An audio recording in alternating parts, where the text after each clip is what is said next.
The Secret Hospital is a disturbing report. Producer John Willis will introduce the first film in a few moments. The second film will be shown at the same time tomorrow night.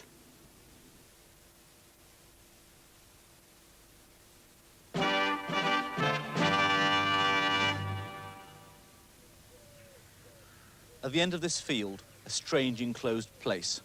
Beyond the walls, over 1,000 locked doors. This institution is officially secret. Every single employee here signs the Official Secrets Act. But it's not a defence establishment, it's a hospital. Rampton Top Security Hospital near Retford. It's the Broadmoor of the North. Tonight's film describes a frightening situation beyond Rampton's walls. But as we were denied all access to Rampton, the film is inevitably one-sided. But we believe the stories are confirmed many times over. Yet this programme grew out of the most optimistic experiments in dealing with mentally ill offenders in the world. That experiment, the Eastdale unit, we'll tell you about tomorrow night. Because while we were making that film at Eastdale, the stories we heard about Rampton were so disturbing that tonight's film just had to begin here.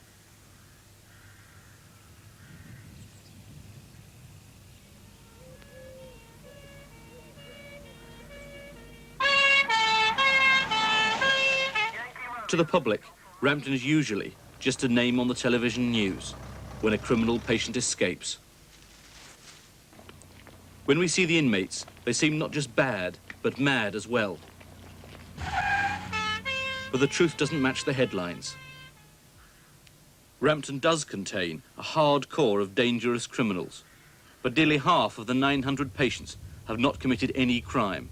Most of these are just mentally handicapped. Once beyond the barrier, every patient, whether murderer or mentally handicapped child, must leave the normal world behind and conform to Rampton's system. As soon as we began our investigations, the shutters went down. Subject, Yorkshire Television and the Official Secrets Act. Every employee was warned of the risks of speaking to us.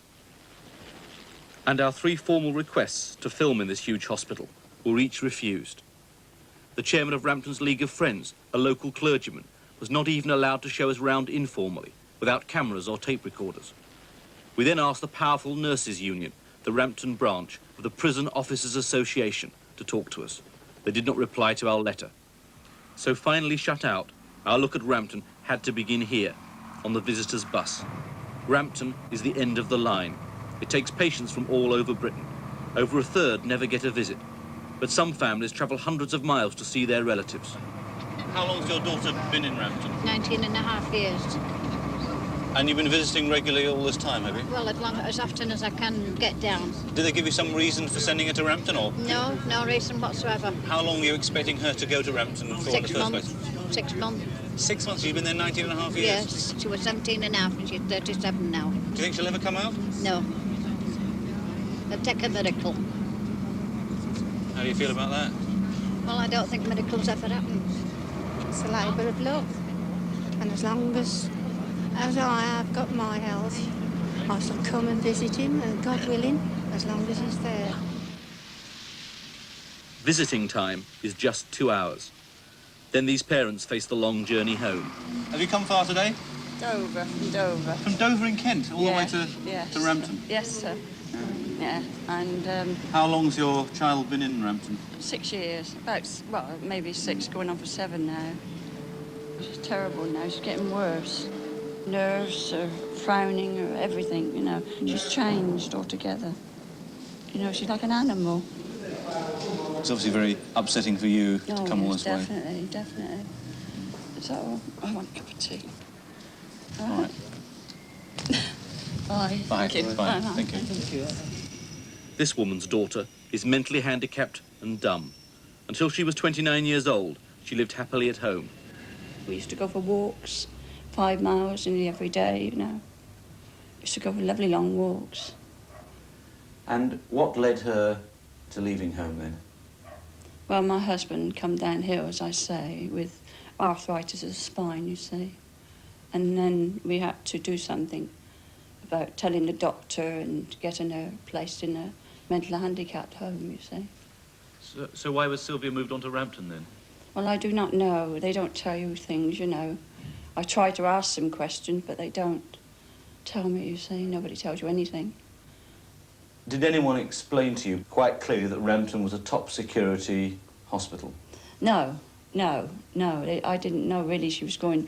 I thought it was just an ordinary mental hospital like everywhere else, you know. So how did you feel when you first went to visit her up in Rampton? Well, I felt very upset indeed. I couldn't stop crying all the way I come back. I couldn't cry in front of Sylvia. I held myself, you see, much as I could. Some tears come out, but she cried too. And we couldn't stop ourselves, you know. So I tried to stop. I forced myself to stop crying, you know, for the sake of Sylvia. But she was very upset.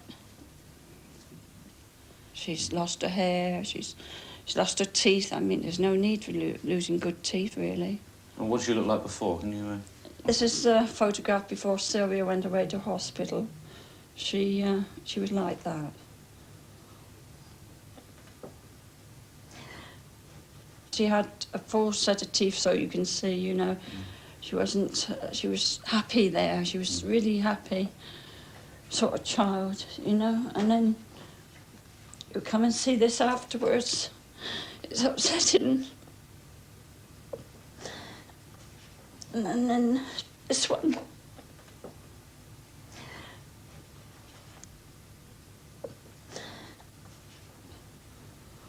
She's changed her hair. She's not the same girl at all, you know. She's just bewildered, you can see. She's so upset. She's just not Sylvia. There she was again before she went. When she comes to see me, she just says, "Mama."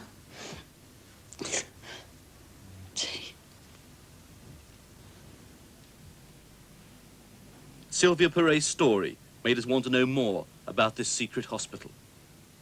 Rampton, unlike all ordinary hospitals, is managed directly by the Department of Health in London. Its top official sits 150 miles from the hospital at his desk in the Elephant and Castle. Behind these walls, patients are kept without limit of time. On average for men, 8 years, 9 months, equal to a life sentence.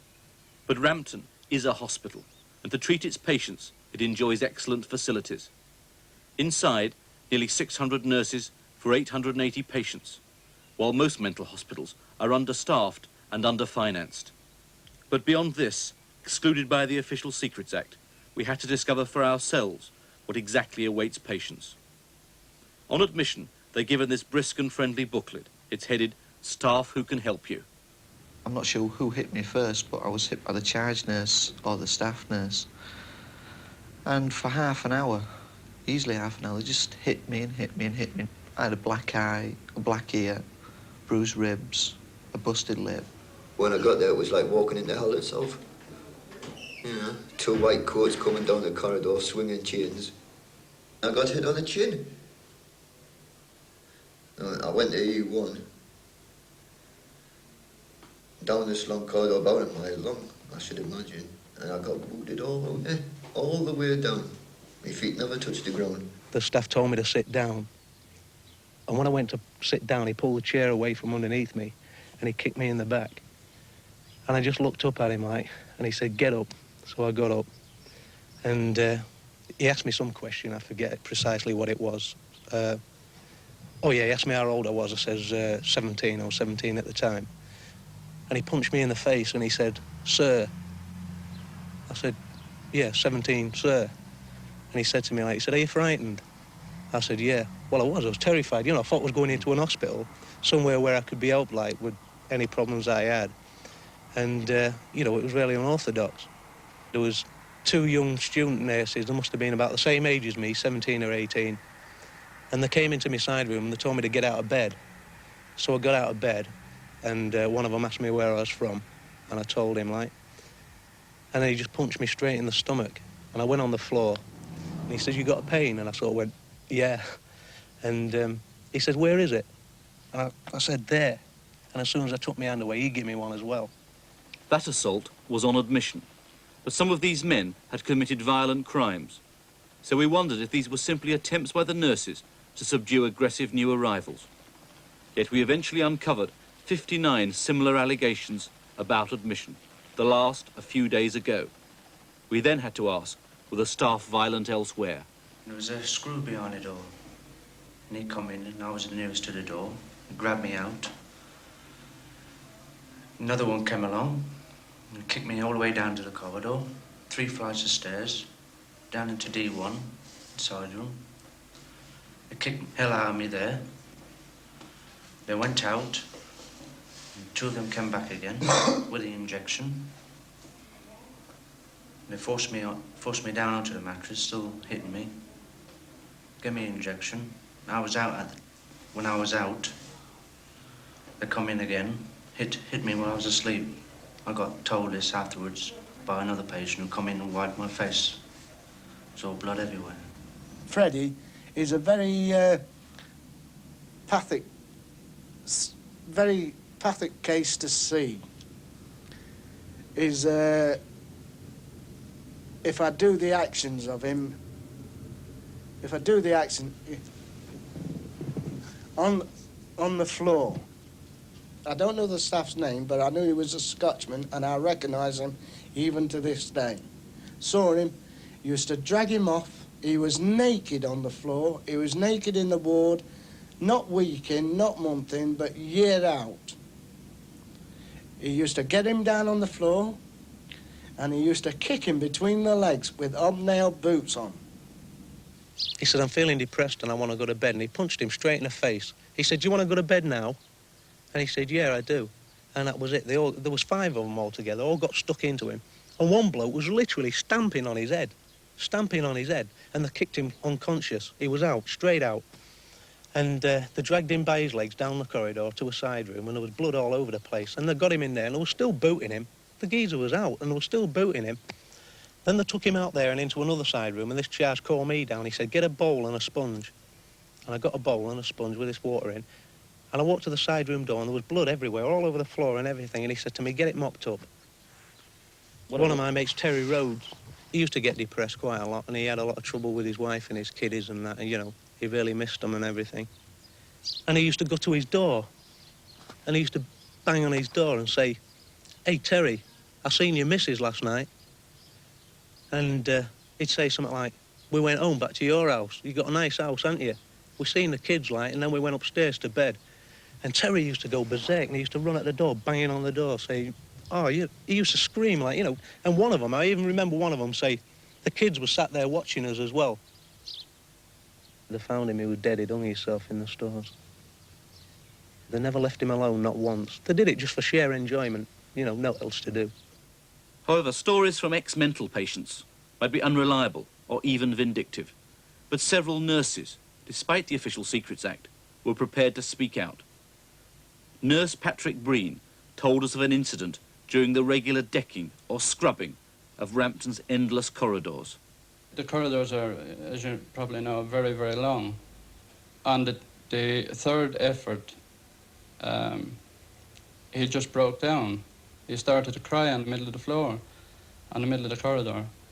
And he sort of pleaded with one of the staff that, you know, the corridor was absolutely shining. Where the staff, of course, just walked up and gave him a boot in the mouth and sort of keeled him head over heels backwards for absolutely no reason at all. Charge just went down furious, like that he actually had to go and get this patient, and upended the bed. And when the patient sort of picked himself up, standing there with nothing on whatsoever, and refusing to sort of reply to the charge's questions about why hadn't he sort of got up for breakfast, the charge nurse just sort of stepped back and kicked him in the groin. After a while working at Rampton, one tends to ignore a physical restraint which goes beyond the normal bounds of restraint and accept it as part of what is going on there.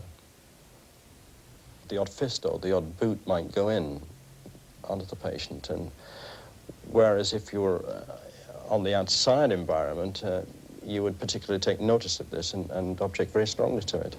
Having seen it several times over a period of 3 or 4 years working there, one tends not to notice it. And you used to be a policeman. That's right. Were you shocked when you first went into Rampton?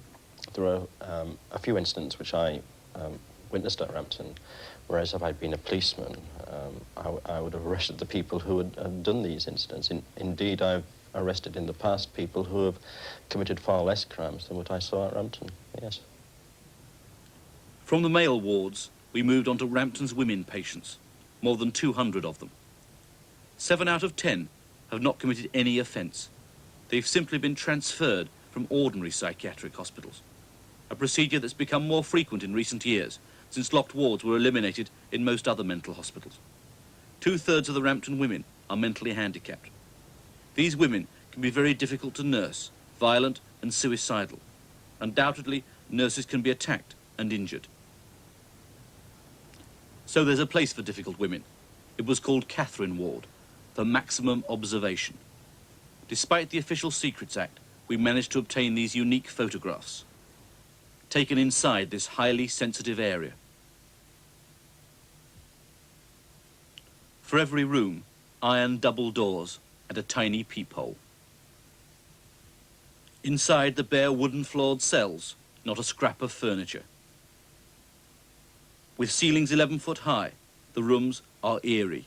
No view out of these high windows. On the bare walls, the sad signs of anguish scratching from previous occupants, even the remains of excrement. We learned that one girl was detained here for over 2 years, and we spoke to patients who'd been secluded in these Rampton side rooms or cells. I was in there approximately 5 weeks altogether without any bedding, just bare floorboards, no bedding, no nightdress, and my food was fed through the hatch in sandwiches and doped up to the eyeballs. And did you have any clothes at all?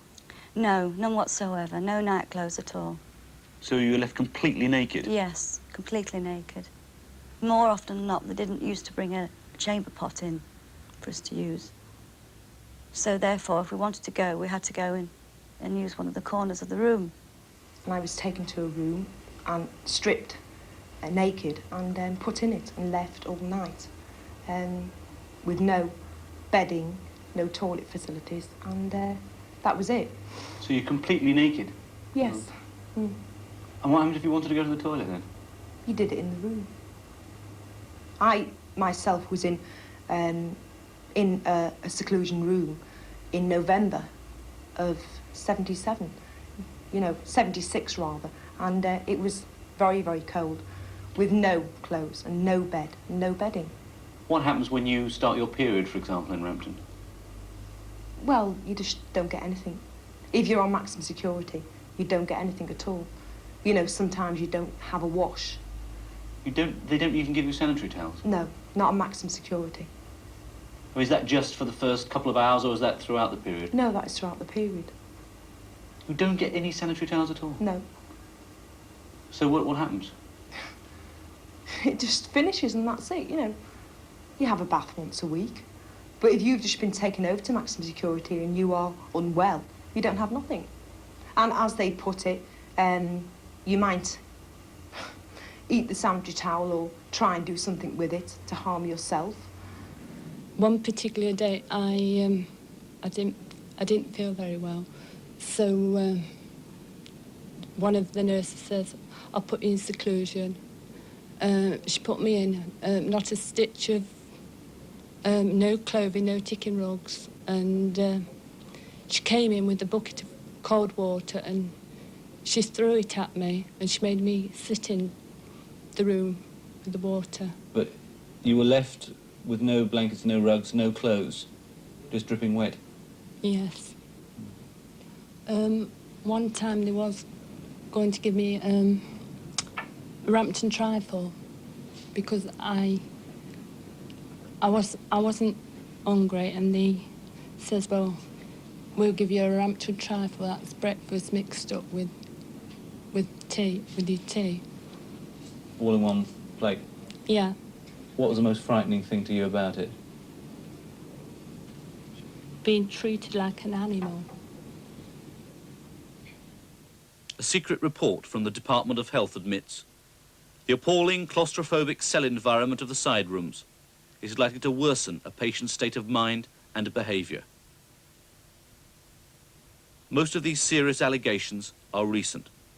However, while we were filming, Catherine Ward closed for redevelopment, but the system remains the same. One practice seems almost hallowed by custom. It's even got a nickname. They call it the Rampton Humpty. I wanted to get undressed in my time, but my clothes were ripped off me, literally ripped off me. And I fought because it's an actual thing to do.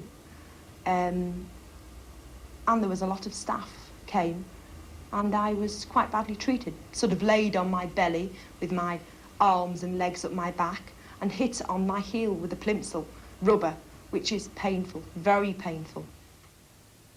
Even more dangerous is the wet towel treatment. It's another Rampton practice with a nickname.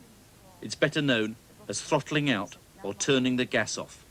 I was cheeky, and the nurse in question got a damp bath towel and just slung the bath towel around the neck, and I was going to pull it tight, but she was stopped from pulling it any tighter. But I felt as if my head was, the blood was draining from my head, and I felt slightly dizzy. What sort of things did you see happening to the other girls? The wet towels. What's that exactly? The nurses used to get them wet towel and they used to put it on back of their necks. What used to happen then? What was the purpose of that?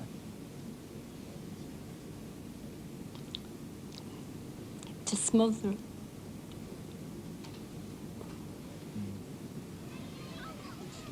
Turning the gas off has been a Rampton custom for a quarter of a century. Authoress Noel Arden, now happily married with 6 children, can still remember being throttled out in Rampton. They put it round my neck, and it was damp, it wasn't a dry one, and I felt it twisting round my neck, and it was tightening up, and my ears sort of, it sounded as though there was water rushing through my ears, and my eyes felt as though they were coming out, and my tongue felt as though it was filling up. And I was terrified. I really was. I was terrified. And then everything went black. And then they obviously don't want to kill you. It seemed a form of restraint, because the next time I remember from that same incident, they were slapping me around the face, telling me to wake up and asking me if I was all right. You know, it seemed a bit of a thing asking you if you're all right when they've just done that to you. The Department of Health, when asked about throttling out or turning the gas off, simply denied Rampton's use of the strangulation form of restraint. We can find no evidence, they wrote, that this practice has ever been followed. Yet the number of allegations of throttling out we uncovered, 46. Even nurses told us of throttling out on the male wards. One of the staff nurses got short-tempered with him and decided to use the wet towel treatment. Well, I'd heard of the wet towel treatment, but never actually saw it. I'd heard that it was used in Rampton. And he placed the towel round the patient's neck when one of the other staff held his hands behind his back in the bath. And he placed the towel around his neck and twisted it on one side underneath his ear. And he kept on twisting until the patient's face went purple, and his tongue began to swell, sort of lolling out on one side sort of thing. And he just passed out. We also acquired a special Rampton-designed overall suit, known in the hospital as ticking comms. The manufacturers told us these are not made for restraint. Surprisingly, there are no such suits in Broadmoor. In Rampton, they have 144. Underneath, the patient is usually naked. Invariably, the sleeves are redundant. Even high-intelligence patients, like Suzanne and Sandra, have been laced into them. And what does that feel like, Suzanne? Chronic. But this is how they are. This is how they use them. And get quite tight round the neck. And in between your legs. And they're very, very hot. Terribly hot. If you're outside on the court in the summer, they're very, very hot. See, there's no way that you could, you know... How many hours a day would some patients be left like that? Well, I've known the subnormals in particular to be left all day. And if you wanted to go to the toilet, you just have to go there on the spot. The subnormals don't know any different, but the higher grades, such as Sandra and myself, and many others as well, it's very degrading and humiliating. Good afternoon. We're now demonstrating the patient's ability to produce alpha waves. Alpha waves. For 12 years, Dr. Thomas Loughnane was consultant on the women's wards. Here, he's conducting an unusual biofeedback experiment on a Rampton patient. We're now demonstrating the patient's ability to produce alpha waves. Alpha waves. For 12 years, Dr. Thomas Loughnane was consultant on the women's wards. Here, he's conducting an unusual biofeedback experiment on a Rampton patient. We asked the very recently retired Dr. Loughnane whether such stories were true. I'm sure it didn't happen. I'm not there now, but I know what was happening, and I can vouch for humane treatment of people, and that is what I saw was occurring there, that people were treated humanely. And the main object is to preserve life and also to protect people from injuring themselves or injuring anybody else, you know. Great asset of staff is to be able to inculcate that, a certain amount of rapport from the patients, and patients realise that, which they do, that the staff are their friends. It's the mentally handicapped, the low grades, who are most in need of friends and seem trapped in Rampton. Unions in some open hospitals refuse Rampton patients, so 138 of them are on a waiting list to be discharged. Some have waited over 6 years, although they are safe to leave. The cost of locking up each one unnecessarily in Rampton, £171 a week, nearly 3 times the cost in an ordinary subnormality hospital. Stella Milton is typical. She's a subnormal hysteric. She can sometimes spit, kick and throw things. But should she be kept in maximum security? An independent psychiatrist reported recently, "Clinically, I have no doubt that she should not be in Rampton. She could be nursed in an ordinary subnormality hospital." Stella was beaten when a tiny child. She became so disturbed that she was admitted to Rampton when she was only 12. That was 28 years ago. She's now 40. Her ex-neighbours have been visiting her for years. One incident, 2 years ago, stands out. She stood up, she never uttered a word, and very slowly took down her knickers and slowly turned round. Not one word did she utter. We were too appalled to speak, both of us. I was literally speechless. What exactly did you see? Well, the whole length of her buttocks were these chain marks. One would think they'd been drawn on. To my mind, she'd been held and struck with something very like a chain, if it wasn't one, and a metal chain. And I don't think anything else could have raised such brutal marks. And how deep were the marks? Oh, very deep. And the scabs were really thick and all dried blood. How the girl stood, let alone sat down, I will never know. Mrs. Rainthorpe, did you see these marks? Yes, I did. I couldn't sleep at night. Could you describe exactly what you saw? Well, I saw the marks the same as Mrs. Hilton. The marks on her buttocks were thick, dried blood marks. How did the nurses react? When we went, there were 3 nurses to see us. They brought me a tray and said this was a present from the nurses for me, and they all 3 kept stressing that Stella had caused these injuries herself. Of course, it wasn't just on the buttocks, it was on her head and face and shoulders and neck. So after you'd seen that, the nurses gave you this present?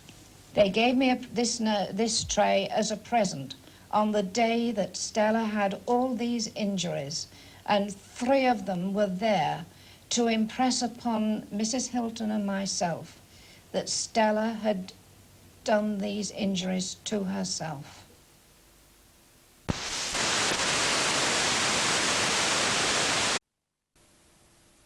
Rampton, the secret hospital, is isolated and inward-looking.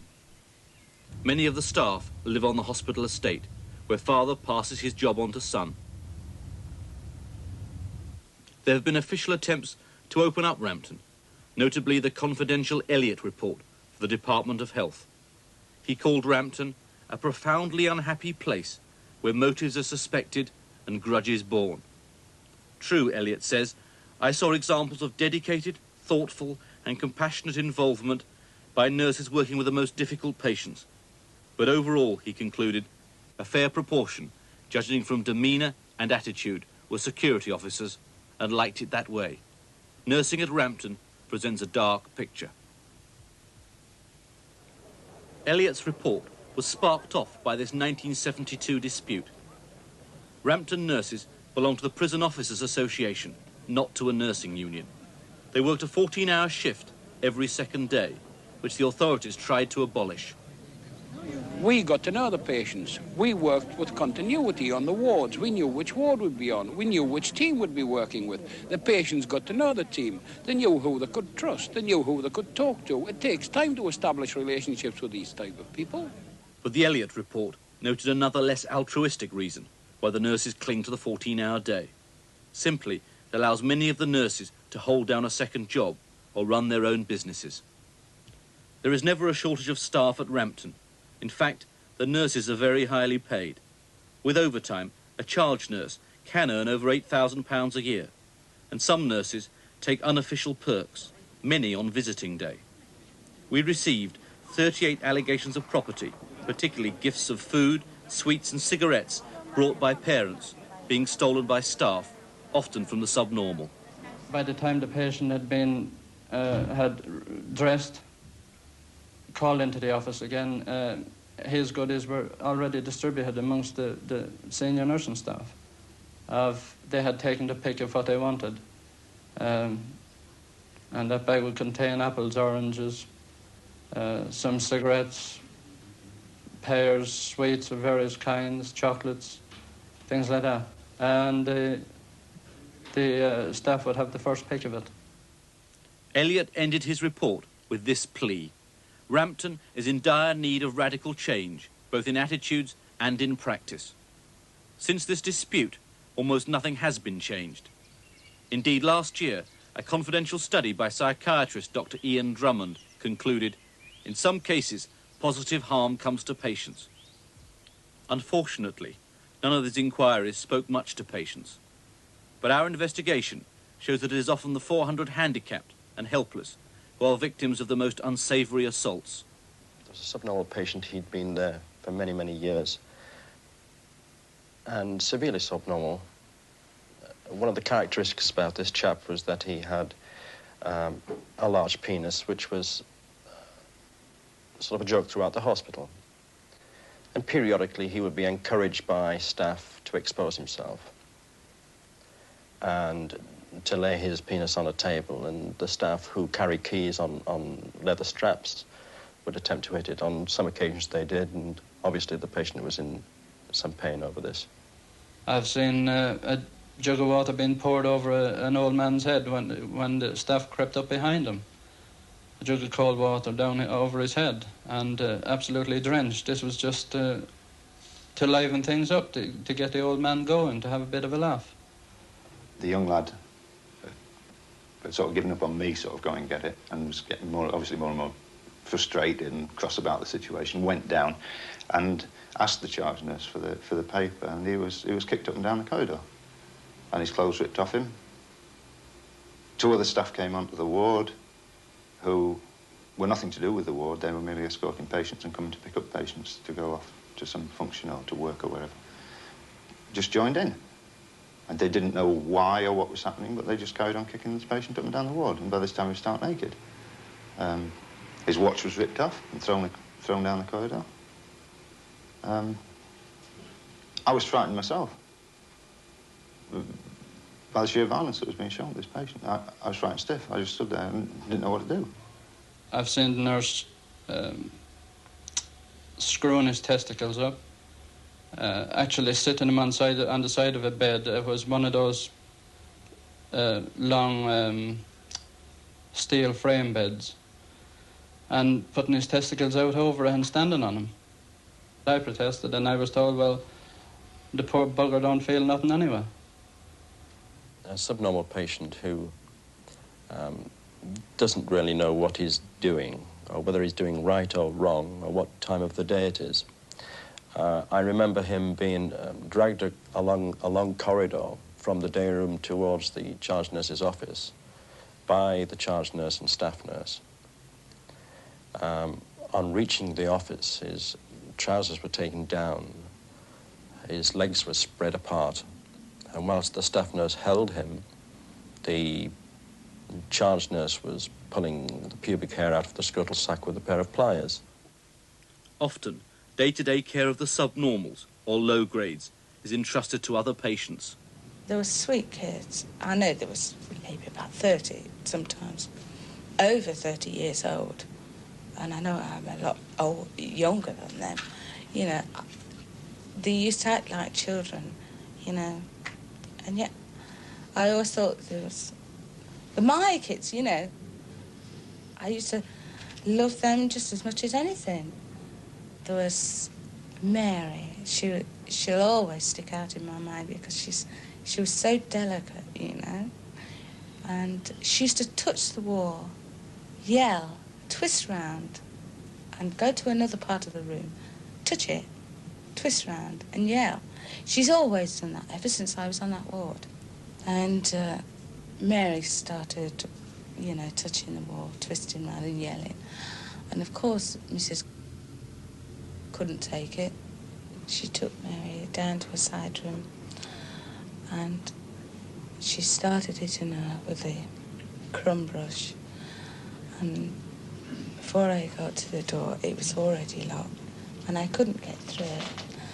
And I could hear Mary screaming, you know. And if I'd got through that door, I honestly and truly would. I would have took that brush off her and I would have given her what she was giving her. Because she is a low grade. And low grades do have feelings, even though they can't help what they do. Brian, you used to look after one subnormal patient, didn't you? Yeah, he used to throw his excrement up at the ceiling.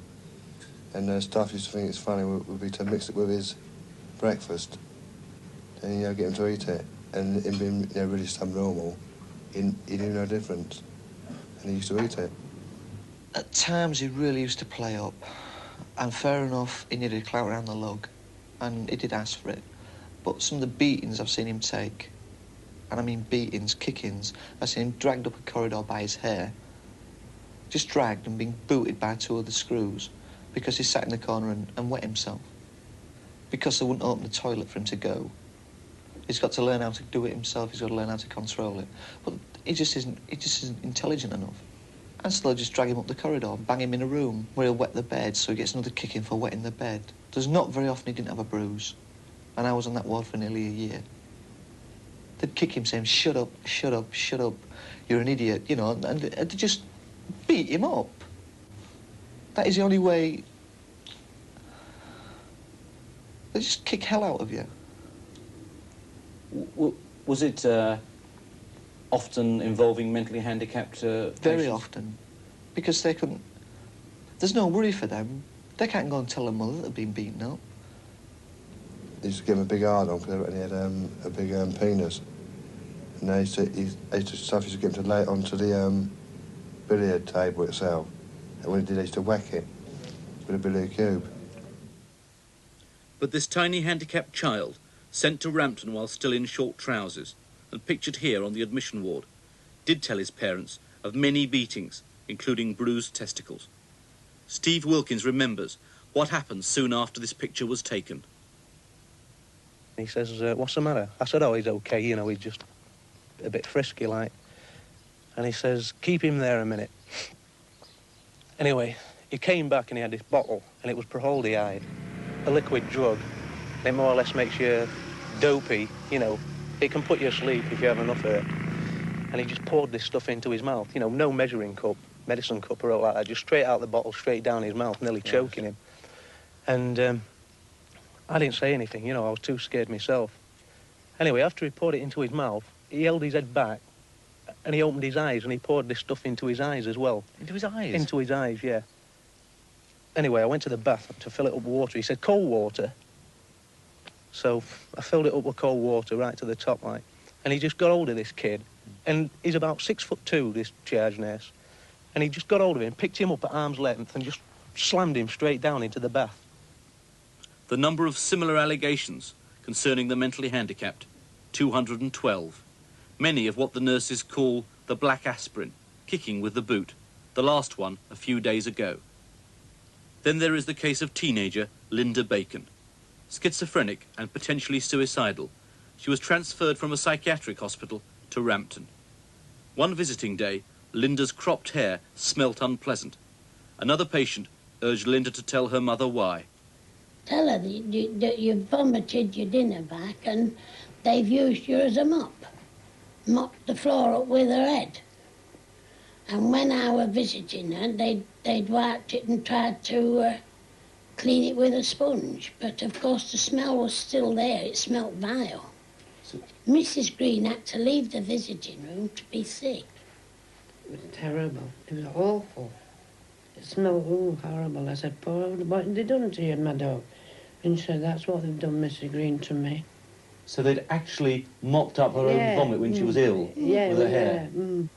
After that visit, when we complained about her hair, she was taken down into a cell, hit with wet towels, and scrubbed with a yard brush. And I said, what they do that for? She said, to learn me to keep my mouth shut.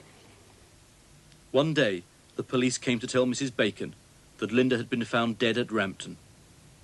After waiting hours, she was finally permitted to see a duty doctor.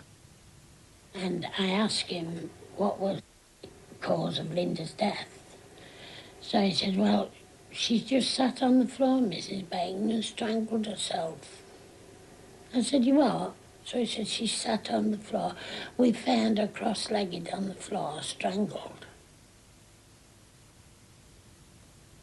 Some patients come into Rampton by pure chance, sometimes through an unpredictable accident. Take Maxwell Turnbull. Coming from a service family, he had a happy childhood. At the local grammar school in Mansfield, he did particularly well. Then, aged 12, tragedy struck. He was knocked down by a car and suffered severe brain damage. In a local hospital, Maxwell began to have violent epileptic fits, and his mother was called in by the doctors. They said that a security hospital, top security hospital, would be the best thing for him. He'd never injured anyone, never attacked anyone, but they, in their wisdom, said that Maxwell needed to go in a top security hospital. About a fortnight after, you can imagine what it was. We felt like getting it by letter. Dear Mr. and Mrs. Turnbull, we have decided to commit your son to Broadmoor. When his father died, Maxwell was moved to Rampton to be nearer his mother, who works as the Conservative Party agent in Mansfield. In November 1978, he became angry in a therapy group. They took him back, supposedly, to the ward. Up the back stairs this time, though. Top of the stairs, they hit Maxwell. Consequently, Maxwell, black eye, complained of ribs, pain in his ribs. And I saw the black eye and the cut beneath his left eye. I said, well, Maxwell, I'm not standing for this. No way. I said, this is the second time that you've said nurses have hit you. I said, I want the truth, Maxwell. Did this happen? Yes, Mum. I wouldn't be telling you, Mum. He said, I'm frightened. Really frightened. And I said, well, sorry, Maxwell. I said, I am going to put a formal complaint in. Mum, don't. He said, because I did say yesterday that you were going to report it. He said, and one of the staff said to him, the tempestuous patient will end in the tempest. Maxwell's allegations were investigated. The nurses were cleared.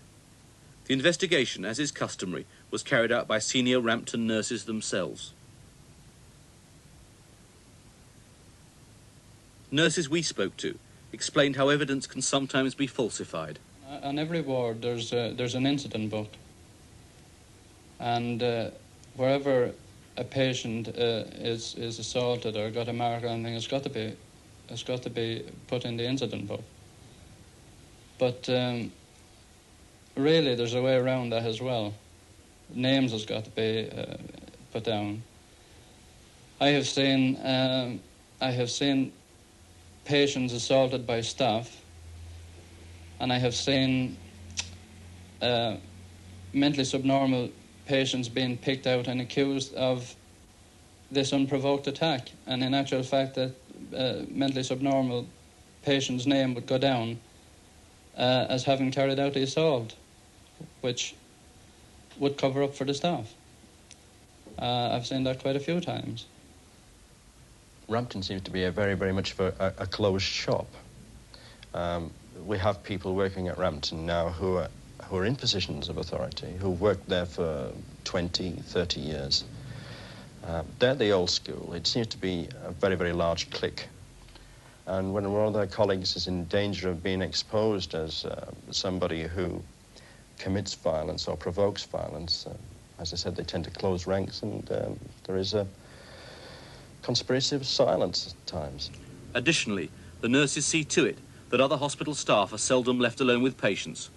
The power of the nurses certainly made my job very difficult there, in as much as a lot of nursing staff, and certainly not all, but a lot, wouldn't allow me to see patients on my own. And that's one of the very basic skills or tools that a social worker should have at his disposal. But inevitably, the climate of violence spreads beyond Rampton.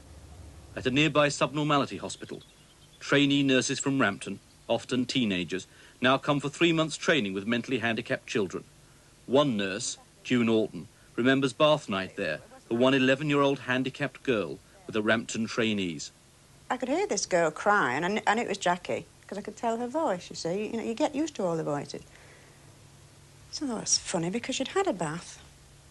So I just sort of went, put my head inside the door, and I couldn't believe what I'd seen, you know. They'd got us sat on the seat. Could have a seat in there to sit them in, obviously, because some of them are wobbly when you're drying them. And they got a wet tea towel, and they were sort of flicking her on the end of her feet. And she was screaming. Well, I just stood there and I said, what the devil do you think you're doing?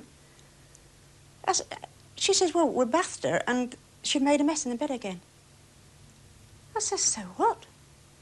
I said, it just doesn't make sense. I says, that's torture, says, what you're doing. I think I was that stunned, I just didn't know what to say. She cried for about an hour and a half after, and we went and took her in back in the day room to watch the television, and she was still crying. I went to her 2 or 3 times, she was just holding her feet, and the feet was red. The feet was really red. And I thought, you know, what we're letting in here to train. If that's their tactics at Rampton, well, God help them at Rampton, that's all I can say. At one end of the scale, violence against an 11-year-old handicapped girl. At the other, a brutal assault on this old man in his 70s. His name, Whitley Strawn. Whitley is a Rampton legend. In 1924, he stole a handbag in Oxford Circus. He was sent to Rampton instead of going to prison. Following that one offence, he spent 52 years in Rampton and other hospitals. This is what happened when he went to the Rampton Chapel one Christmas morning. Went to the chapel, you see, and I knelt down to pray, you're supposed to do. And I must have leant against a woman, you see. And I got out and one of the staff said, come on, get moving, move away, come on. And I started sort of getting away with my arms about a bit, and they got straight hold of me, dragged me out, 3 of them, and kicked me all the way up the corridor from my own accord and put me in the canvas in a room in the factory ward. That's all I did. Where did they kick you? All over here, all here. Privates and everything. All turned black and blue and turned down black and blue. For 1.25 miles? About a mile, a good distance, all up a stone corridor. This wasn't to a man? Three staff. Once all this black and blue it was, all round here black and blue. Testicles and everything. Kicked me in the testicles and everything. I was told by the charge nurse to go and look after this patient and sort of sit with him and make sure that he was okay, you know, comfortable. I got down there to find that it was this 70, I'm not sure of the age, I think it's about 70, this 70-year-old lying in bed in obvious pain. And I asked him what had happened, and he pulled down the bedclothes to show that from the waist down to just above his knees was absolutely black. I mean, there wasn't even a blue piece of skin, it was pitch black, and the whole of his groin was the same. It was quite disgusting. I immediately complained to the charge nurse and told him what I'd seen that had happened. And further than that, complained to the nursing officer. Nothing happened. Rampton tends to close ranks like that. While making this programme, we tracked down 115 ex-patients all over Britain. Those who alleged brutality, every single one. We also spoke to ex-nurses, doctors, social workers, officials, and other members of the Rampton staff, 41 individuals. The total number of serious allegations, all these made, 801. The most recent assaults only a few days ago. In all, the number of individual nurses named to us and accused of brutality, 146.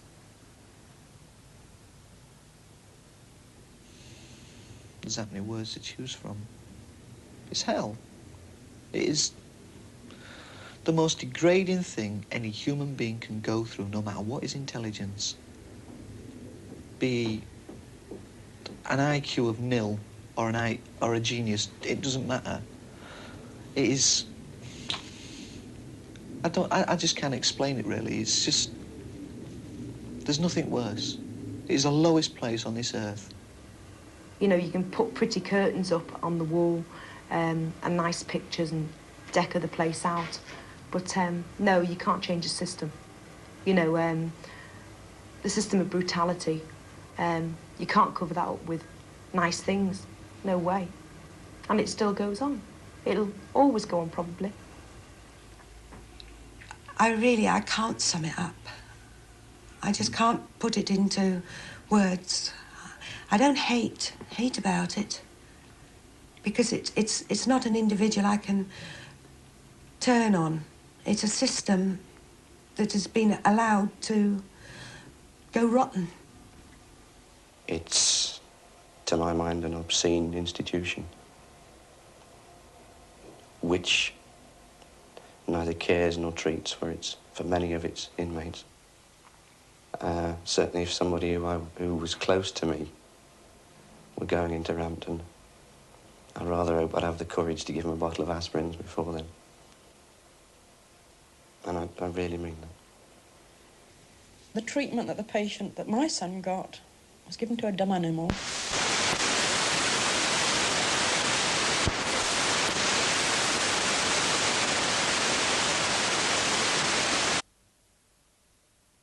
Secret hospital, we took a close look at Rampton Top Security Hospital.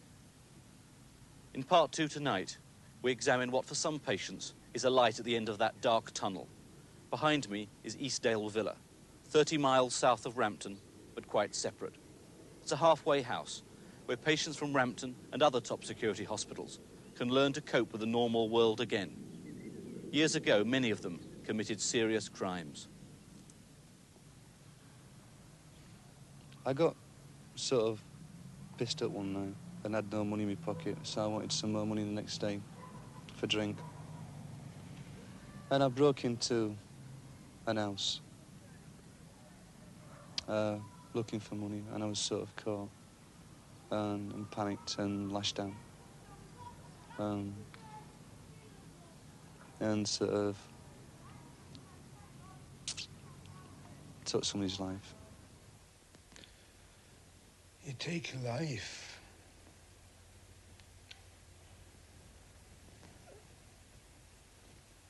I can't put it into words except that I find it so difficult to go into a church anymore. I find it so...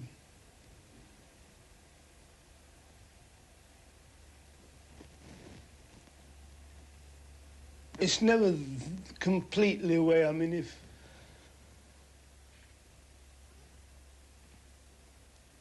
I thought for 1 minute that it could or anything even similar like that again, I wouldn't want to be here, never alone outside. If I thought I weren't fit to live a normal, respectable life, that's it. I can't undo what I've done, but I can make damn sure that nothing even similar happens like it again. Those two men have been in Rampton, the first for 11 years, the second for 18. Now they have a chance to return to society.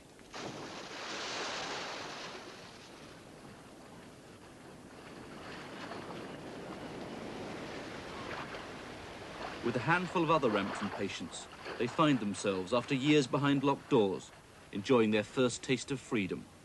A day trip to Skegness from their halfway house at Eastdale.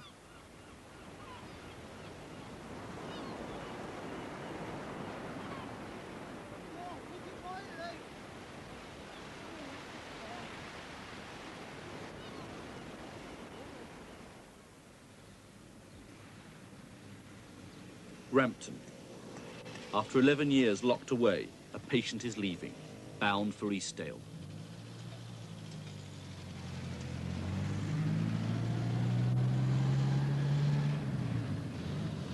I didn't see you last week then, Steve, when you came over for your interview.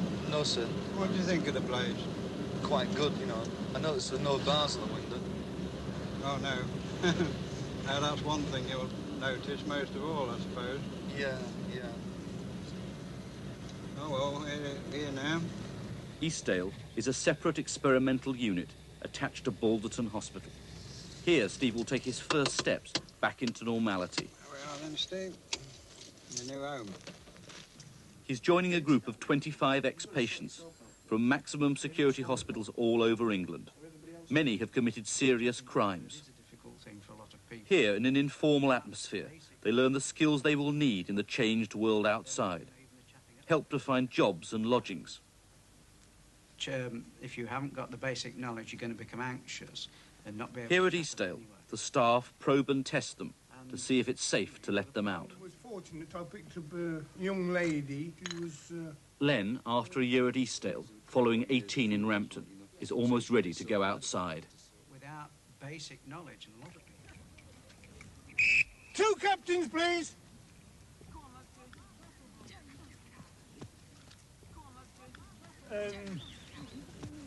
I'm sorry, I've forgotten your first name, Mick and Steve.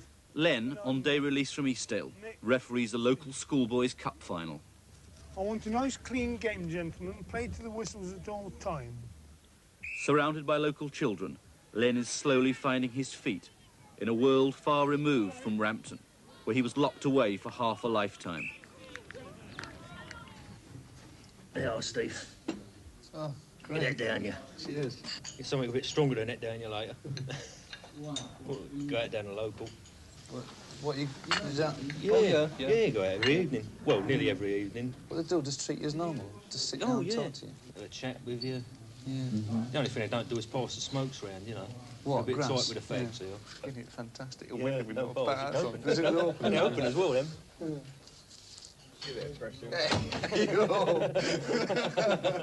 Oh, that's great. Strange, isn't it?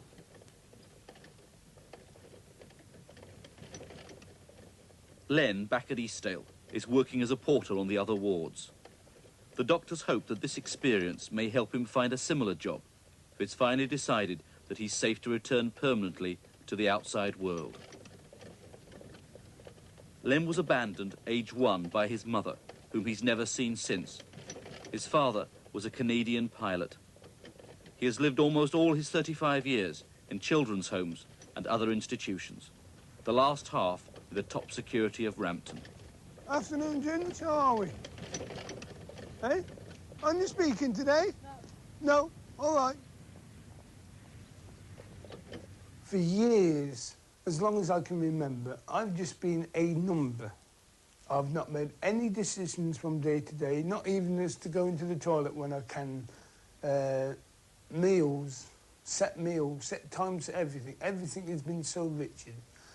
And because I've been locked away so long, the only way I could survive and not turn into an institutionalised cabbage was to get myself a loft and put myself on a perch. And I'd become so used to me tie corrected, good morning, madam, good morning, sir, no, sir, afternoon, madam, and such like, and even allowing myself no relaxation of being a person. I was so correct to a point I might have been a dumb as in Burton's windows, if you like. How have I changed, God? There are so many ways. I think the main example I can give you is women. I could not talk to them at all. Yes, madam. No, madam. Good morning, madam. And that was it.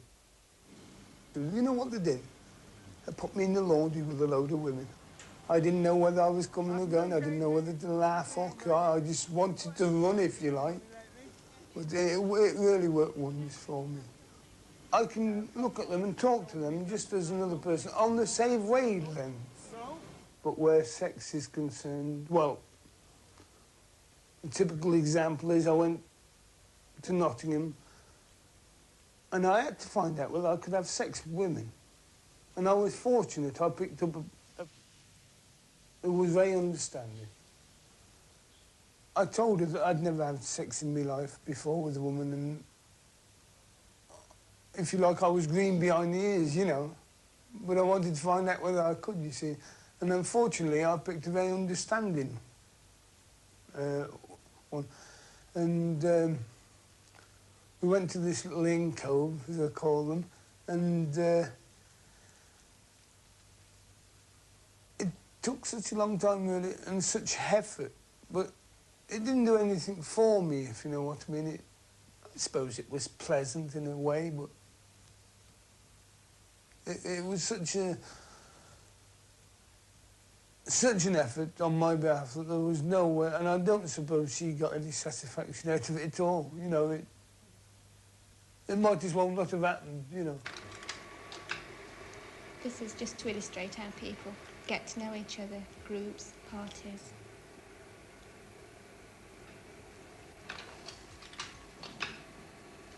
The young boy and the young girl. You see, the differences aren't that great. Most of Eastdale's 25 patients have sexual problems, and overcoming these is a priority. Often, they simply have no idea of the basic facts of life. Difference between the young boy and the adult male, and the young girl and the adult female. Look puzzled. Pardon? I'm all right. Okay. Dear Anthony, we will be coming to see you on Sunday. We are very excited about coming down. Tony, who still can't read, was in Rampton for 9 years. It's school holidays. We hope to bring June with us. She said she is going to wear a long dress in Arsenal colours. Anne has had a baby. It's a girl. So you are an uncle again. And Dad's fishes have had babies. Yes. See you on Sunday about 11 p.m. Lots of love, Mum. He's got to. There we are. Oh, my goodness. Oh, I can't even lift it. Oh, it's lovely, Anthony. It's great, isn't it? June. You got to. Come in, June. Thank you, Dad.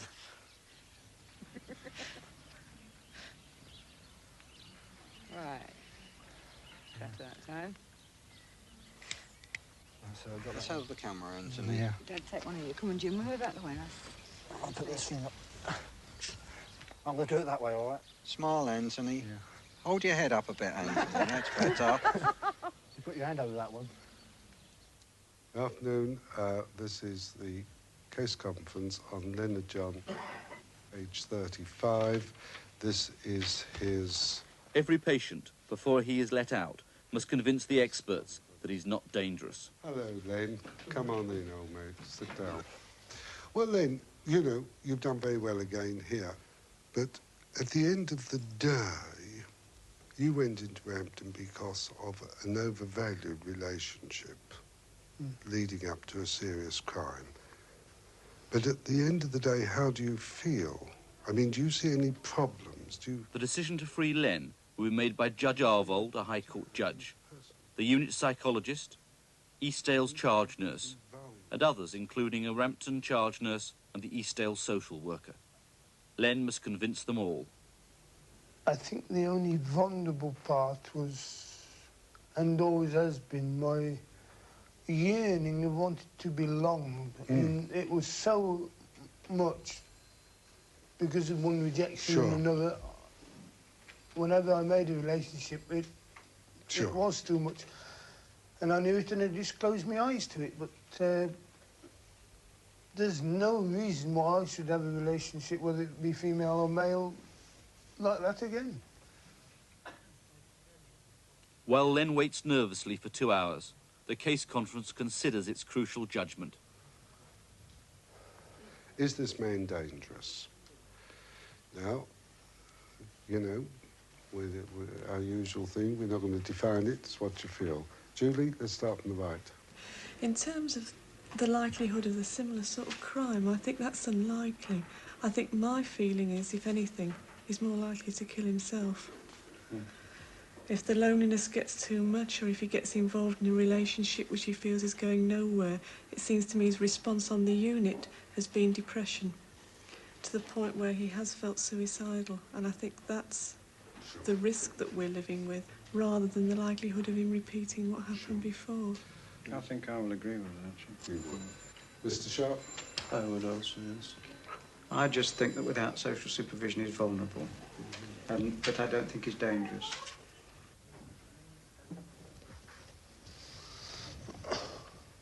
Unanimously, we do not think this man is dangerous. 3 of us felt that under stress and loneliness, he was vulnerable and maybe a danger to himself. Is that the way I picked it up? Okay, thank you. Their decision?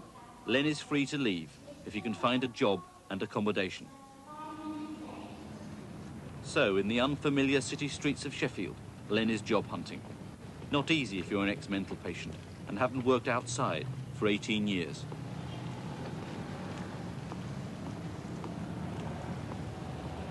While Len tramps the streets, Steve, still for the first 2 months accompanied everywhere by a nurse, learns how the world has changed in the 11 years he's been locked away.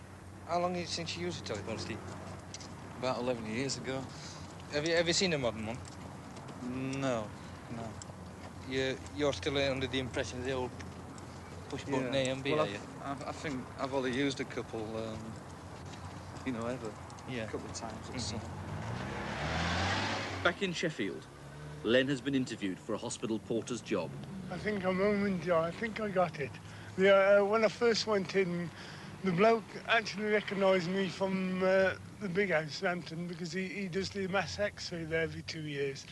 And I panicked a bit, you know, because as soon as he mentioned Rampton, but as I say, I told him about my background, my child and everything, and after that, you could see the interview warming, and I think I'm home, sure I've got it.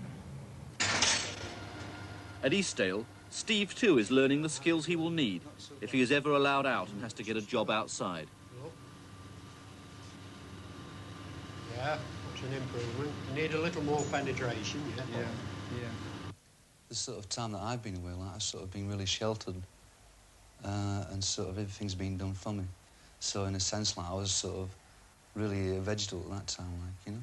So it's just like going back to school and getting re-educated, going back out. What's your family situation like on the outside world? Pretty sort of non-existent at the moment. When I was in Rampton, like, a mum come see me for about 3 years. And then when I had a tribunal, my mum sort of wrote a letter and said that she refuses to accept responsibility, you know.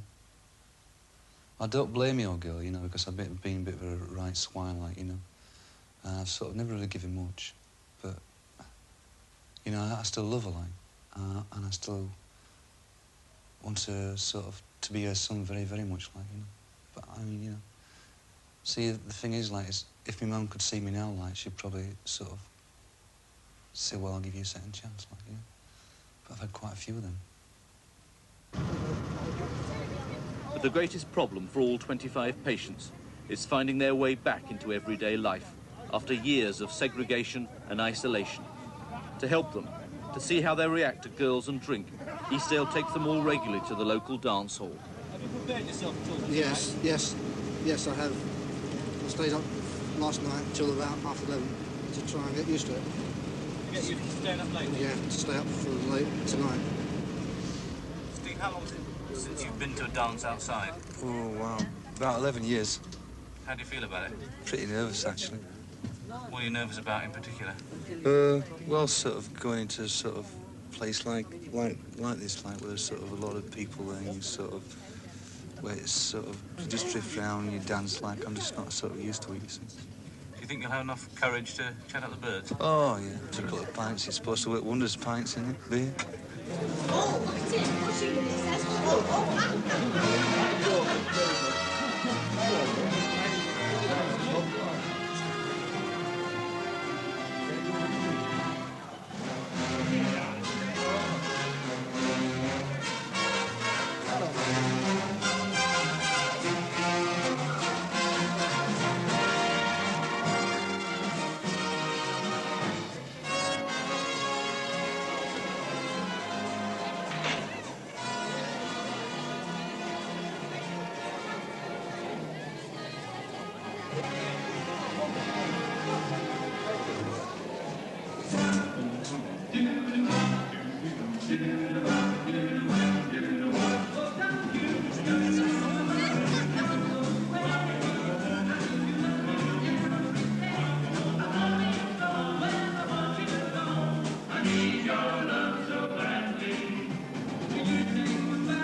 Who's buying the drinks? Mine's empty. You lucky girl. Fire a double. Double? Oh, dear. You put me off. I'll have to give me wallet to kiss a life. You want me to start again? Please, if you don't mind. I'm sorry to miss you. No, well, Sheila will do. We can sort of start from there, can't we? In spite of the party atmosphere, the staff keep a watchful eye. Another day like today.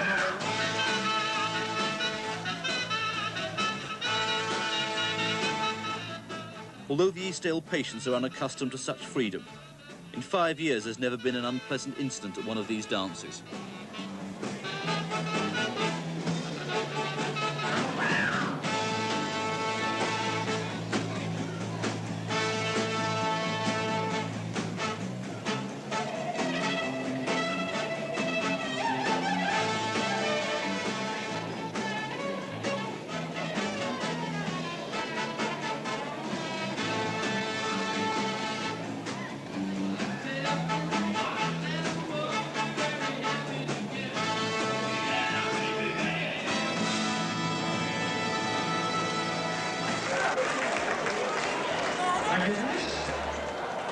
So you don't mind me dancing like this, but you don't want to go outside? No. What's up?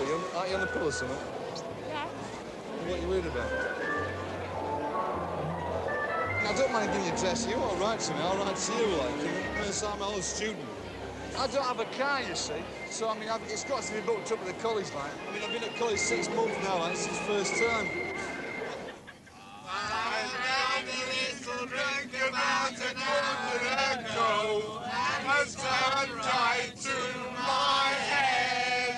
It was grand. It was a grand night. Got talking to a few birds.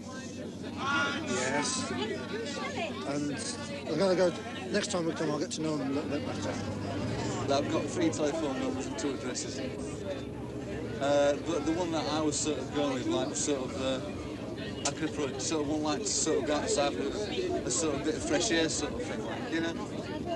So she didn't believe in a one-night stand sort of thing, like, you know? So you didn't get quite as far as you'd liked? Well, not really, like, but she had her hand down there, so, you know, I was quite happy, like, you know? I really had to go. I didn't know what I was doing, but I reckon I was half over the limit. Half over the limit and just got on with it. You cracked on. I really enjoyed it. There's a lot of things to come back, like about Rampton Style, about the crime committed, about a lot of things like that, of course, and I felt very conscious, a bit paranoid and insecure. Nobody hates you, girl. The majority of people like you. You're not false, you're not fake. You are what you are. I'm not false, I'm not fake. Jesus Christ, You're not fake. You are what you are. You don't need to change. If I don't change, I'll end up in bloody Rampton again. And again and again and again and again. No way, Graham. Will you listen to me? There's no way. Who knows the white lady on the horse? Nobody. Right, ladies and gentlemen, we now declare this meeting open. Has anyone got any comments to make on last evening's outing? 15 years ago since I was at a dance night, you know, like 15 years? Yeah. I reckon it was great. So things have changed a bit in that respect? I'm waiting for the next trip. Well, the next 15 years? No, no, next trip, like, you know. If there is one, like, you know. It was the first time for me anyway, you know, and found it a new experience. First time what, that you'd ever been to anything like dance. that at all? Yeah. What about Joe? I'm glad I did go, but on the other hand, it was very nerve-wracking, you know. Was it really? Yeah, well, it was for me because, you know, I felt a bit shy, you know, at first, till about half an hour later when I got up on the floor and started dancing. I enjoyed that bit of what I had. That was my first time drinking, you see, and I got about a bit. I found out I couldn't stand on my feet and that. That's one thing, but I have to go steady. When I go out, you see, I have to be on shandies and that. You have to be on shandies. It wasn't shandy last night. Yes, it was, yes. Yes, it was, you know, mate. No, it weren't. It was. Tell the truth. Tell the truth. Come on. Yes. It was beer, weren't it? No, if you wanted beer, you have beer. Yeah, I tried a bit of beer and it was lovely. It was sweet, isn't it? Good, It was sweet, you know.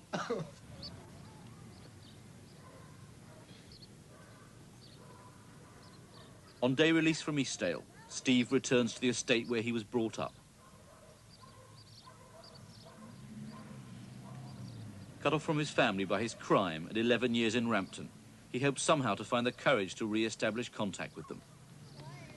Gentleman over there, you know, you think it's your grandfather? Yeah. You you... Yeah, definitely. Yeah. But you don't want to go over and talk to him?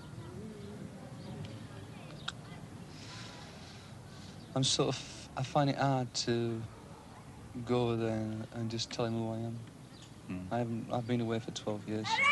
I haven't even written to him, so I don't think I should put him into a set type situation of taking him back to the day that it happened and the whispers that you will get from estates and letters through the door that you would get from a state like this. I mean, it's bleeding hard, like, you know, because, I mean, I've got to think about his feelings. You know, I mean, for me to do that, even though I want to do it very much, it wouldn't be fair, would it? He's part of me, he's my dad's son. But he's still part of me. He's part of my childhood and a lot of good memories. Hello there. I got a letter. Your letter for you, Charles? You must be feeling a bit anxious. Don't get too excited. If there's anything like that interview with May is good. You reckon? Yeah. Please don't use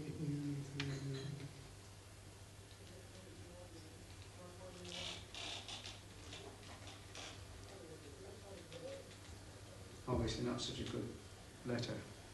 Not what you thought it might be. Huh? What's it say? Typical. It's only Sheffield anyway. How can I expect the public to accept me if they won't? Well, on Friday I tried to prepare you a little bit for this. I wouldn't mind you if it did not merit. No. I'm bloody prejudiced. No, it's not obviously on merit, Leonard. You know, obviously you did a very good interview.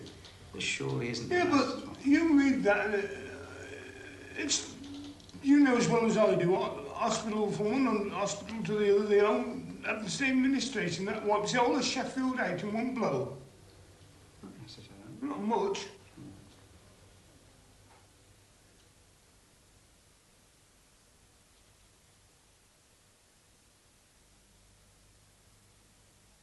He fled from Kampala. There was no time to destroy the evidence. Now, only in tomorrow's daily...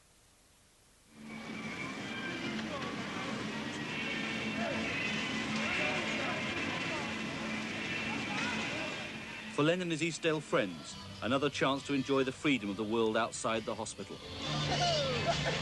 I didn't bargain for this! You have to get off your mean back! Get off in a minute! It's 48! Get off in a minute! That's your fault, that! Wait! I like it, I like it! Lovely! But for Len, life isn't only fun and games. Although he's been declared safe to go, he still needs that elusive job. Without it, his chances are slim. This is his 12th attempt, another interview as a hospital porter. The confidence is a bit dated, but keep trying. Is that because you got turned down for the last hospital job? I think so. I mean, I fully expected them to give me a reasonable earnings. They knew what the score was. Still, sooner or later, someone will accept me. I'm mate. Do you feel nervous? The inside's all screwed up, I think.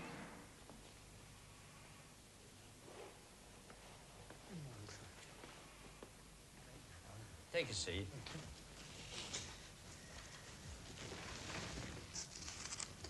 Well, now, how long have you been working as a porter?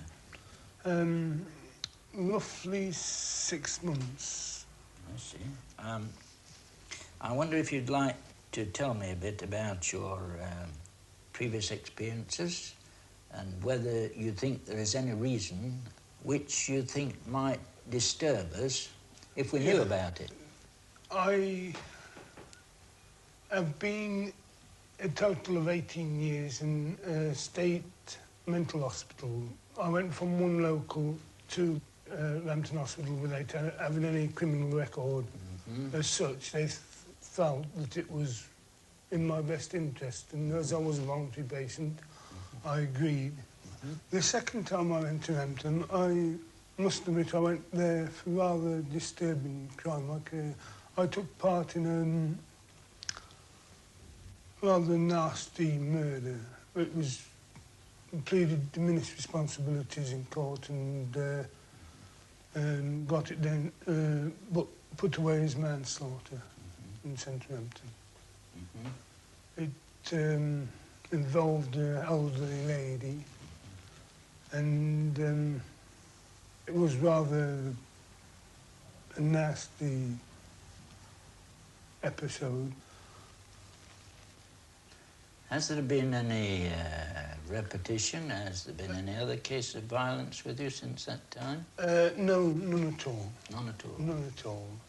And I think, in the interest of myself and everybody else, if I thought there could be, I wouldn't want to be. In fact, I wouldn't be here today applying for this job. Well, thank you for being honest with me. Obviously, I've got to convince myself that I couldn't really afford to put the patients at risk here if you habitually did that sort of thing. Oh, a very good interview. Yes, I think there's a strong possibility. But, I mean, you're pretty honest about your past crime. I mean, you admitted in some detail to having killed an old lady. You don't think that's really going to tell against you? You don't think it would have been better to brush that under the carpet a little bit? I think if one is sincere and one has got to be honest, then sooner or later, people are going to accept you for who you are and what you have been, surely. I mean, it is far better that I be honest now, get a job on merit, than tell a pack of lies now, get a job, and then cause irreparable damage later on, and God knows how much upset. Len, like many Rampton patients, is never free of the crime he committed. Ironically, in his case, it happened after he had already spent 7 years in Rampton. 80. For soon after he was released onto the streets, he was involved in a murder and sent back. That was in 1967, We met 1:45, and I sat in my usual seat because she was a grand old lady, you know. I used to go and sit with her in the afternoon, and she owned a little tailoring shop, you know, mending clothes. She'd done some jobs for me, and I sat in my usual place and had a cigarette together, and a few minutes later my friend came in, and there was this bird in the cage in the corner, and I told her that my friend was interested in the bird, and he made out he was playing with the bird. And I carried on talking to the lady, and just as he worked his way up the side to the Oxo tin to get the money, she turned round. He pulled this knife out, and God almighty. He pulled this knife out, and from then till 3 o'clock, possibly a bit longer, I just can't remember. Whether it's because I don't want to, whether it's, I don't know. I remember standing up, but I just couldn't move. I just couldn't move. It was, I don't know, I just couldn't move.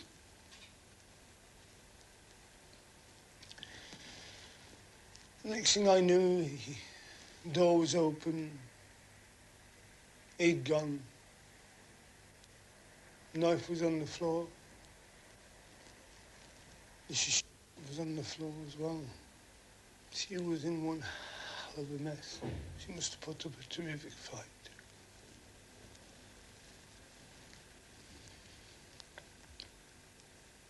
She wasn't dead, but she was as near as damaged.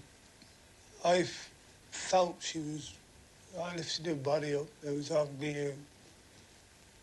She was such a mess. She must have been an awful agony.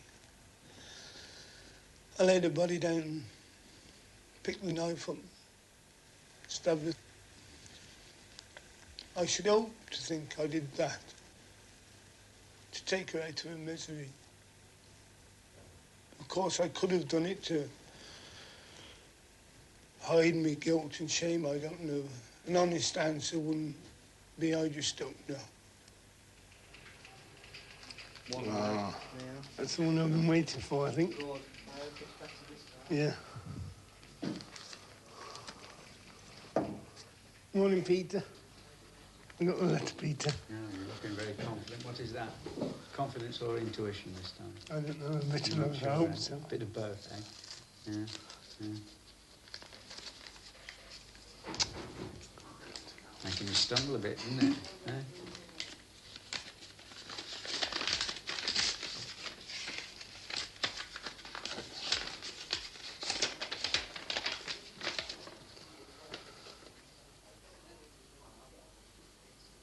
We all enjoy Peter. I don't think you have to tell me. You've got it, haven't you? Yeah. Well, that's great, isn't it, eh? Even more so, I think. I mean, considering the banners we've had, and I mean, jobs have done everything, taking into consideration it's been us and the unit done it between us. It's great. Yes, yeah, yeah. And the other thing, of course, is that you're no longer a number now, but... I've now become a mister. That's right, yes.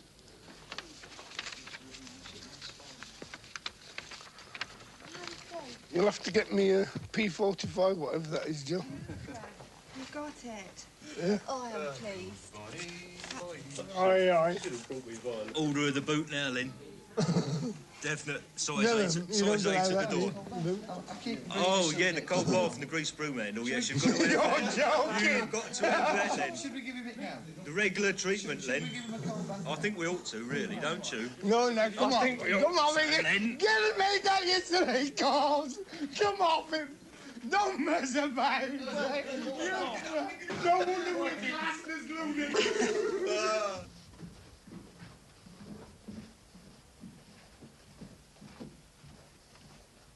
Right, this is the room. As you can see, it's just a small bed sitting room. You've got your own table. This would be ideal. Shall I show you the other rooms? Certainly, thank you. And this is the sitting room which you will share with the two other gentlemen. This is beautiful. What is it? I think it's ideal. Oh, good, good.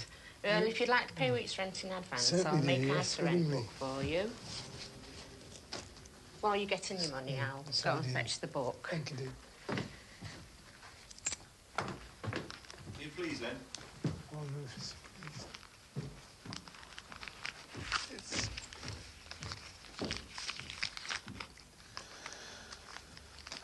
it's got to work. It's free, you know. It's the beginning. This is what life is, isn't it? It's.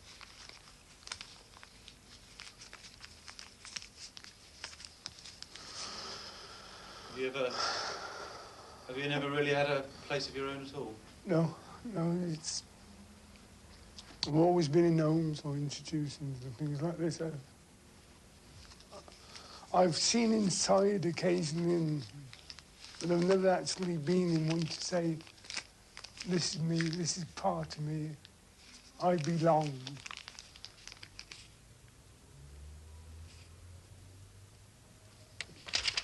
There's your rent book. Yes. There's your keys. Well, thank you very much, dear. And there's a pound change. Thank you very much, dear. Thank you Right, kindly. the place is yours now. Thank you, dear.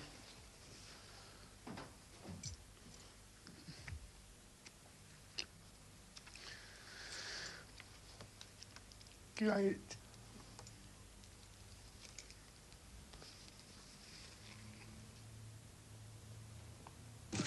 With Len back for his last 2 days, a crisis at Eastdale. One patient broke away, with Len and the police in pursuit, and ran suicidally for the railway line. Everyone else at the unit followed.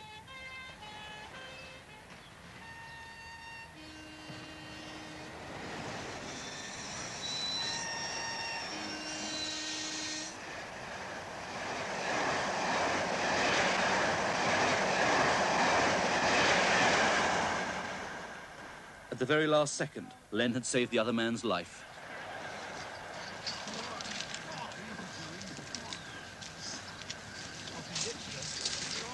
You're all right. Get your legs up. You're all right. Stand up, mister. Stand up. You're all right. Go ahead.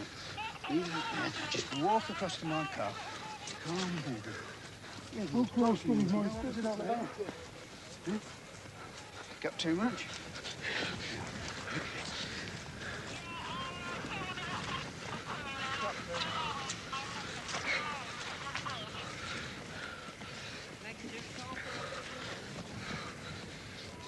I'll take it, son. You're all right. You're all right, Paul. You're all right, man.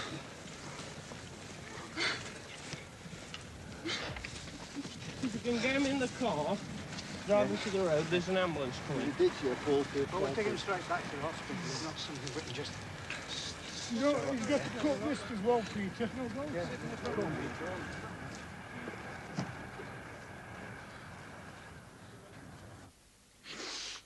So good to listen. I just got after him. When I got there, I didn't know what to do. He slashed his neck. I tempted him with a cigarette. That's the only thing I could tempt him with. And then the train came and he went to go under the train. I didn't know what to do. I felt so inadequate, I didn't know what to do.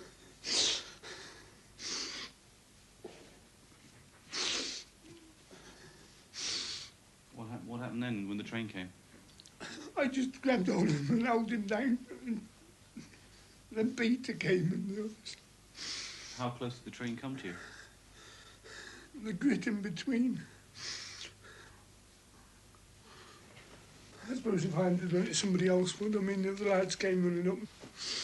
But, I mean, you were just there a long way before anyone else. Well, I saw him come in the ward and he didn't look well at all. And as I went out to go down Newark, I saw him wandering about, doing like that with his neck, and I knew something was wrong then. And so I went back and told Peter, and Peter went one way and I went the other night. Of course, I took the news. So as I got to the door, I just saw him slash his wrist, so of course I ran after him.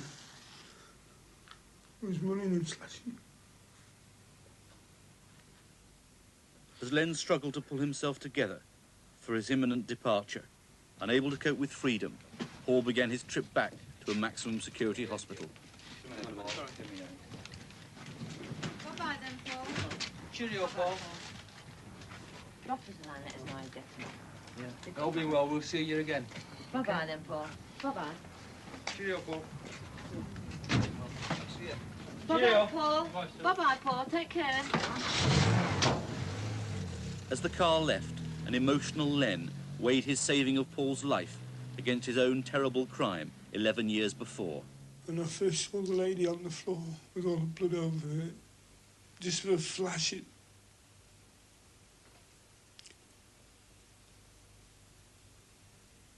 I could see that lady instead of Paul.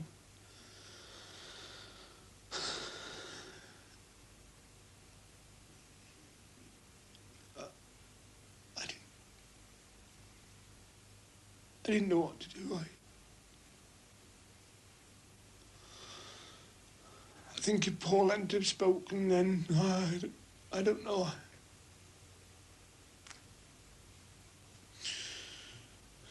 I think it brought it to the surface of what happened many years ago, what I should have done and what I could have done. Instead of just leaving her lying there.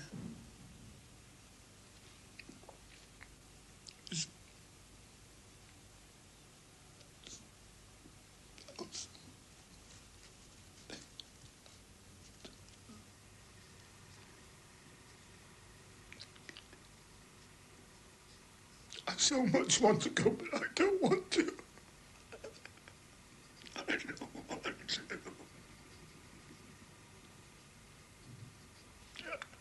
I'm so fat.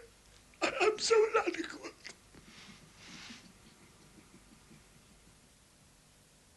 An extra meeting tonight, and the one reason really for it, and there's only one thing on the agenda, is that today one of our friends on the ward has had a crisis in his life, and it's obviously going to affect the ward a little bit. But before we go and discuss it, I, and on behalf of all the other members of the staff, would like to thank you all for being such a great help. And, you know, I mean, a number specifically, but all of you in general, because I think you've helped both us as staff members and Paul considerably by the way you reacted to the situation. Okay? Paul did that because he was crying out for help and he didn't know how to ask for it. Oh, that's true. But surely he should have had that out before he ever came here. And the point is this, what reason is he going back there for if he didn't get the help the first time then? Paul was a dark horse, but I don't think people fully realised, you know, just what his problems were. I think we're all to blame because my personal point of view is that we're all into his own selfish thing and we didn't see the signs what was there. There's a barrier still between the communications between patients and staff, and that's hurt me a bit, but it's also concerned me very seriously. Overnight, you just can't break those barriers overnight. You've got to... No, I'm not trying to break them overnight. I'm trying to say that perhaps today has been a very important day. We know if we fall down here, we go back to that place and we're worse off than ever anyway. Because you've got the reliquary of getting back anyway. I mean, surely it would have been in Paul's interest. God knows he needs help. But no, he'll not get it where he's going. Surely it's been proven he should go somewhere where he's going to get help.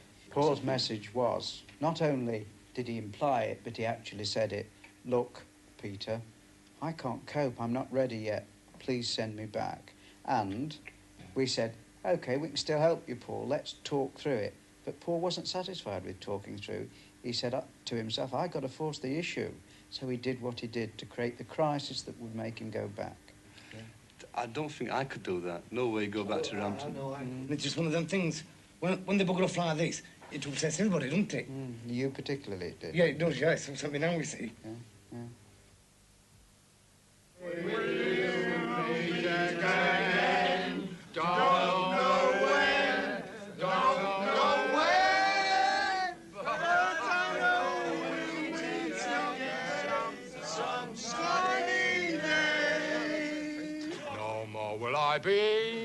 a burglar.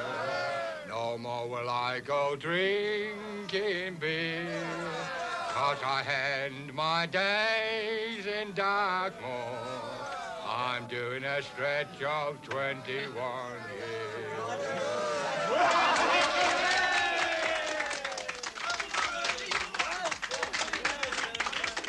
We wish you the best of luck, Len. And as a going away present, we've got something very, very special for you. Thank you, my love. God bless no, you the all. toast first. Wait on the toast. God bless you. Good luck, mate. Don't you know? God bless you. Come on. They are, Leonard. Graham, you! Who's here? Especially for Leonard, folks. Here we go. Get them all. You won't. There you are. Hey, I'll tell you what, we'll meet again in Nottingham. And we'll have a drink together, okay? The next day, Len must now leave Eastdale for good.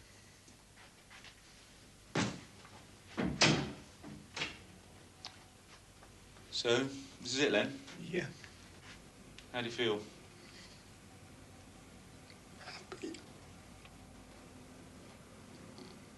Glad to be going. You sure you really want to go? Not deep down, I suppose. And it's life, isn't it? Way of life I've known. I don't know, it's been looking forward to it for a long time, and now it seems.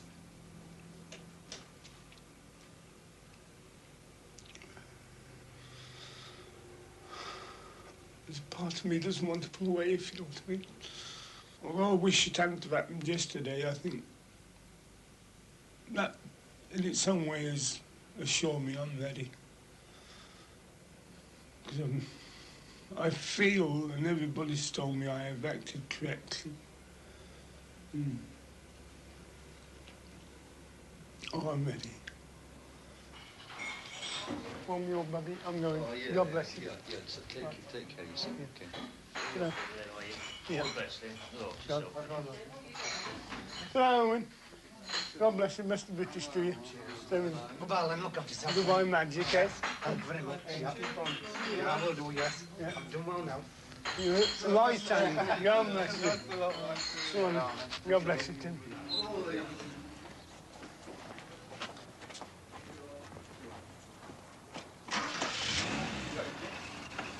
Hey, take care, Len. Come on, Len. All the best. Have one for me tonight, then, won't you? A blonde. Yeah, Make it a blonde. Yeah. Bye. See you later, Len. Yeah, all the best.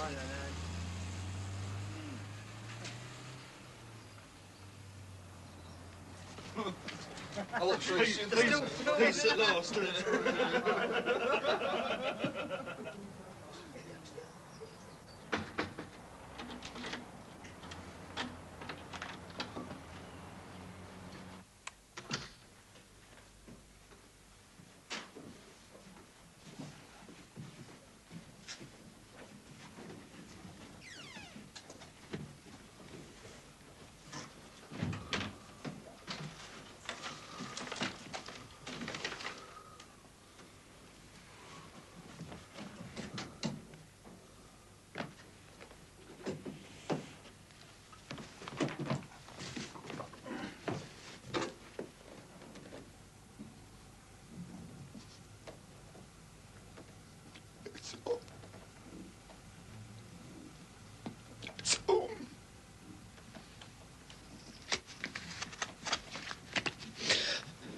Stupid, isn't it? Not stupid. It's your first home for 35 years.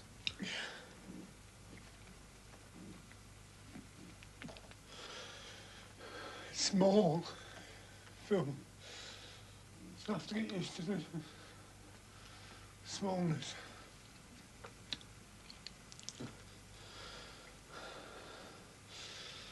Anyway, I've got a lot to do, John. All right, then. Be going. Well, bye-bye. God See bless you soon. The best of God luck. bless. Thanks ever so much. You'll make it. Yeah. See you. Bye. Goodbye. Take care. Yeah. Cheers, Les. Cheers. Good luck, mate. God bless. Bye-bye. Good night.